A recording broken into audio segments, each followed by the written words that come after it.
Au nom du Père et du Fils et du Saint-Esprit. Amen. Viens, Esprit de miséricorde, fais de nous des hommes et des femmes nouveaux, pour que nous ressuscitions avec le Christ dans la lumière de la vie. Amen. Le Seigneur soit avec vous. Évangile de Jésus-Christ selon saint Jean. C'était après la mort de Jésus, le soir venu, en ce premier jour de la semaine, alors que les portes du lieu où se trouvaient les disciples étaient verrouillées par crainte des Juifs, Jésus vint et il était là au milieu d'eux. Il leur dit, « La paix soit avec vous. » Après cette parole, il leur montra ses mains et son côté. Les disciples furent remplis de joie en voyant le Seigneur. Jésus leur dit de nouveau, « La paix soit avec vous. De même que le Père m'a envoyé, moi aussi je vous envoie. » Ayant ainsi parlé, il souffla sur eux et leur dit, « Recevez l'Esprit Saint, à qui vous remettrez ses péchés, ils seront remis.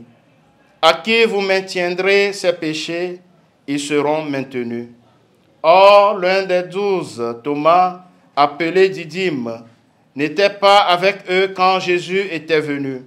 Les autres disciples lui disaient, « Nous avons vu le Seigneur. » Mais il leur déclara, « Si je ne vois pas dans ses mains la marque des clous, si je ne mets pas mon doigt dans la marque des clous, si je ne mets pas la main dans son côté, non, je ne croirai pas. » 8 jours plus tard, les disciples se trouvaient de nouveau dans la maison et Thomas était avec eux.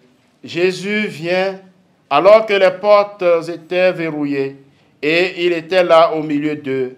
Il dit, « La paix soit avec vous. » Puis il dit à Thomas, « Avance ton doigt ici et vois mes mains.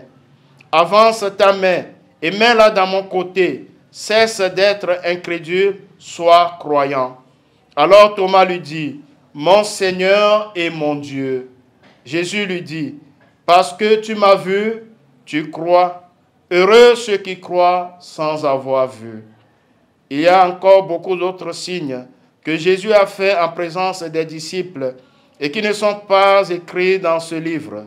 Mais ceux-là ont été écrits pour que vous croyiez que Jésus est le Christ, le Fils de Dieu, et pour qu'en croyant, vous ayez la vie en son nom. Acclamons la parole de Dieu.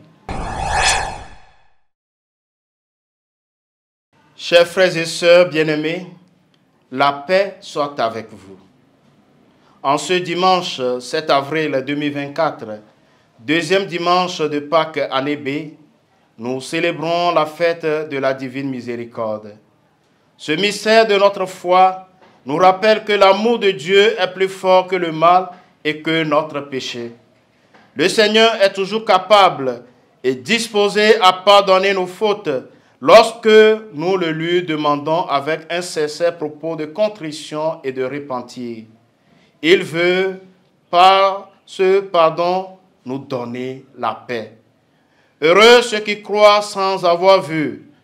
Les disciples ont vu Jésus alors qu'ils étaient enfermés dans leur maison. Ils sont heureux car ils voient que Jésus est ressuscité et qu'il est Dieu. Thomas était absent et n'a pas voulu croire ses amis. Alors Jésus apparaît à Thomas. Il ne le condamne pas, mais l'aide à croire.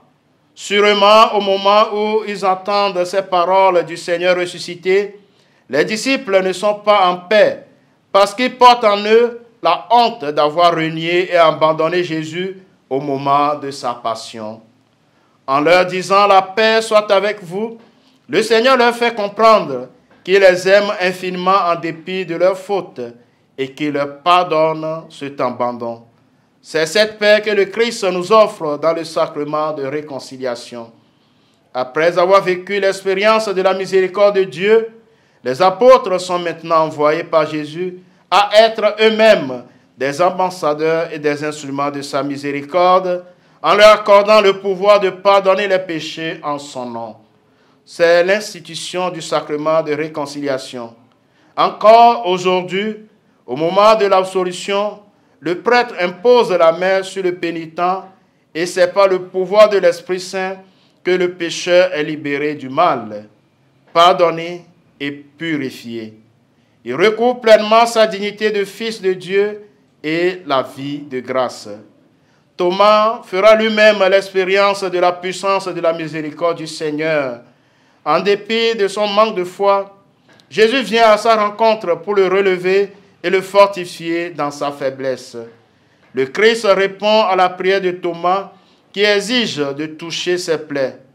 Demandons, chers frères et sœurs, au Seigneur de venir au secours de notre pauvreté, de notre pauvre foi, et de nous donner la grâce d'expérimenter sa divine miséricorde. Sainte Faustine, Saint Jean-Paul II, priez pour nous. Le Seigneur soit avec vous. Que Dieu Tout-Puissant vous bénisse, le Père et le Fils et le Saint-Esprit. Amen. Le Christ est ressuscité, alléluia. Il est vraiment ressuscité, alléluia. Bon dimanche de la divine miséricorde.